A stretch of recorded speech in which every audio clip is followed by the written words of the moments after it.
సోమవారం కాదు అంటే కొన్ని ఊహాగానాల ప్రకారం అయితే సోమవారం నోటిఫికేషన్ అయితే విడుదల కాబోతుంది. కానీ అన్ని కరెక్ట్ గా జరిగి రిజర్వేషన్ల ప్రక్రియ పూర్తయి అదే ఈ రోజే బీసీలకు ఎస్సీలకు ఎస్టీలకు రిజర్వేషన్ల ప్రక్రియ మాత్రమే కాకుండా జనరల్ అభ్యర్థులకు మహిళలకు ఎంత కేటాయించాలనే విషయాన్ని లాటరీ పద్ధతిలో తీస్తామని కిందటిసారి కలెక్టర్లు సూచించిన విషయం కూడా అందరికీ తెలిసిందే. సో ఇప్పుడు అదే ప్రక్రియను స్టార్ట్ చేయబోతున్నారు.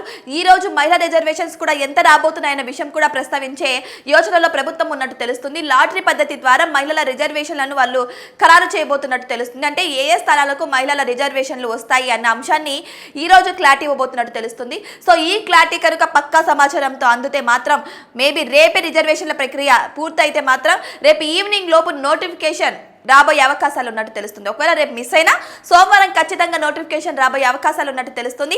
ఏదేమైనా సరే ఇప్పుడు స్థానిక సంస్థల ఫీవర్ అయితే ప్రతి ఒక్కరికి పట్టుకుందనే చెప్పొచ్చు.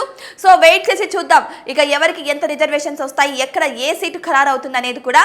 అయితే ఇప్పుడు 3 దఫాలుగా అయితే స్థానిక సంస్థల ఎన్నికలను నిర్వహించాలని ప్రభుత్వం యోచిస్తున్నట్టు తెలుస్తోంది.